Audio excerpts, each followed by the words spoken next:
Muchas gracias, presidente. Compañeras senadoras, compañeros senadores, los cimientos de este Senado de la República tienen dos pilares fundamentales. Uno de ellos es el federalismo, que hace que cada estado pese lo mismo, independientemente de su tamaño y de su población. El segundo de estos pilares es la democracia, que nos da el derecho de discernir, pero también la posibilidad de acordar y así sacar las leyes lo más razonada posible. Es muy importante que la reforma constitucional que vamos a aprobar el día de hoy lleve nuestros mejores fundamentos y nuestros mayores razonamientos, porque finalmente es fundamental que no sustituyamos la democracia y el federalismo por el centralismo y la autocracia. Fundamental. Y este dictamen parece que lleva por delante eso, el centralismo y la autocracia. ¿Por qué se los digo? Porque hay mucho reproche a la oposición cuando ustedes tuvieron un gran logro político y legislativo en 2019. Lograron que el PRI, el PAN, el PRD y el MC votaran con ustedes en una reforma constitucional la creación de un cuerpo nacional policial de carácter civil llamado Guardia Nacional. Lograron que en un artículo 5º transitorio las y los senadores acompañáramos a que las Fuerzas Armadas ayudaran en tareas de seguridad pública. Sí, pero de manera temporal, extraordinaria, regulada, fiscalizada, subordinada. Hoy están echando por la borda los acuerdos a los que llegamos en 2019. ¿Por qué acabar con la Guardia Nacional de carácter civil?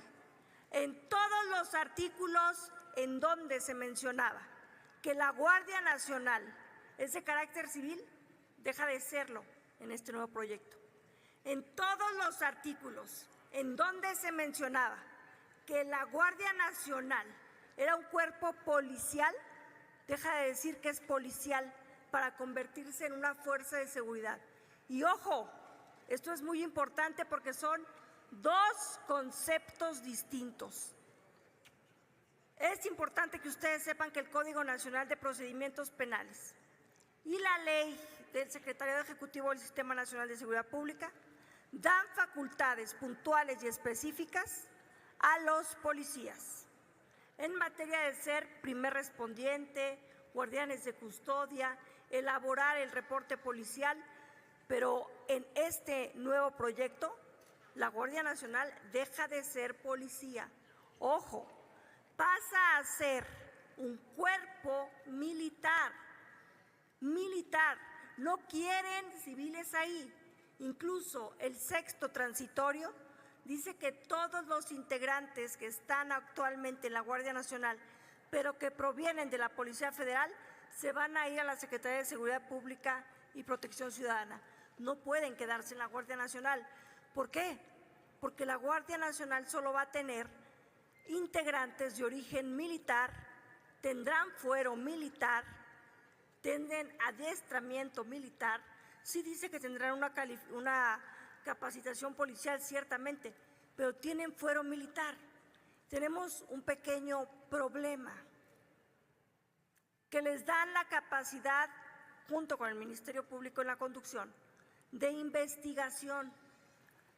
Tenemos sentencias de la Corte Interamericana de Derechos Humanos que nos dicen que los cuerpos policiales deben de ser los encargados de la investigación y que los cuerpos militares que tienen fuero no pueden ser encargados de la investigación.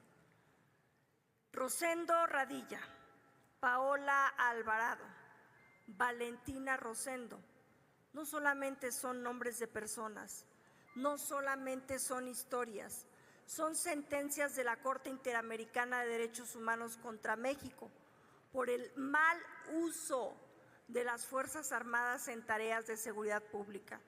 Y ojo, hay jurisprudencia de la Suprema Corte de Justicia de la Nación que nos dice que cumplir con las sentencias de la Corte Interamericana es una obligatoriedad para el Estado mexicano.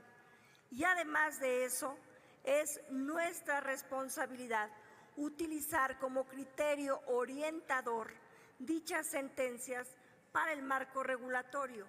¿Qué significa esto? Que las sentencias que la Corte ya dictó contra México deben de servirnos como base para la legislación que aquí hagamos.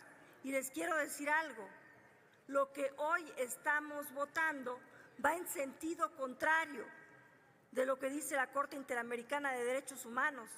Créanme, pero también si no me quieren creer, no me crean, lean las sentencias de la Corte y con eso se darán cuenta que no estamos cumpliendo con el marco convencional en materia de derechos humanos. El control convencional y el control difuso de los derechos humanos no puede tener retrocesos, no debe tener retrocesos. Así lo dice el artículo 1 de nuestra Carta Magna. Los derechos humanos son progresivos. No podemos quitarle a la gente lo que ya le hemos dado. Y esta reforma, junto con la deforma al Poder Judicial, se convierten en una receta tóxica y venenosa. Créanme, estamos empedrando el camino al infierno. Hay quien dice que con esta minuta estamos constitucionalizando la seguridad pública. Yo no lo veo así. No lo veo así solamente. El artículo 129 y su modificación nos hablan claramente de que estamos militarizando la administración pública, porque vamos a permitir en la Constitución que las Fuerzas Armadas hagan cualquier tipo de tarea, no solo en materia de seguridad pública, cualquier tipo de tarea en la administración pública. ¿Esto es bueno o esto es malo? No lo sé, ustedes díganmelo. La militarización no es un verbo que cambie según la persona que está en el poder. La militarización no es un verbo que se conjugue y por eso cambie su significado si la aplican unos o si la aplican otros. ¿Su militarización es distinta que nuestra militarización? ¿O son militarizaciones igualmente? Son militarizaciones, pero en distintos niveles y órdenes.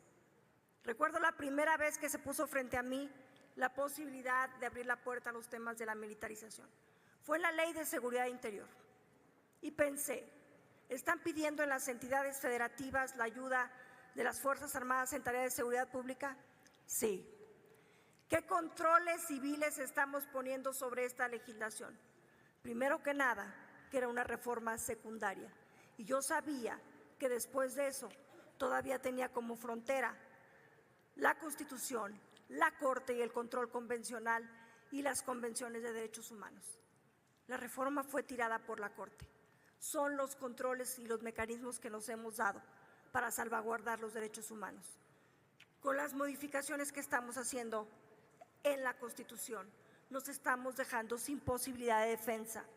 Y lo más grave, estamos dejando sin posibilidad de defensa a la gente más pobre, porque quienes más violaciones sufren por parte de los militares en acciones de seguridad pública es la gente pobre, los indígenas, en la Sierra de Guerrero.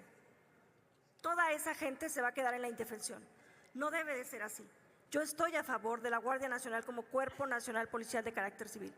Por eso apoyé con ustedes la reforma del 2019, porque soy una mujer congruente, sensata y consciente de las necesidades de mi país. Pero hoy están abusando. Por eso hoy no los vamos a apoyar.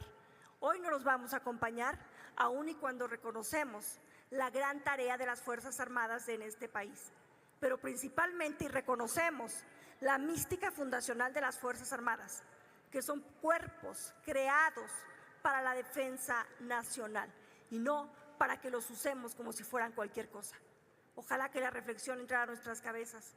Yo quisiera a los políticos pagarles un curso de autoestima para que aprendamos a decir que no. Es cuanto. Muchas gracias, presidente.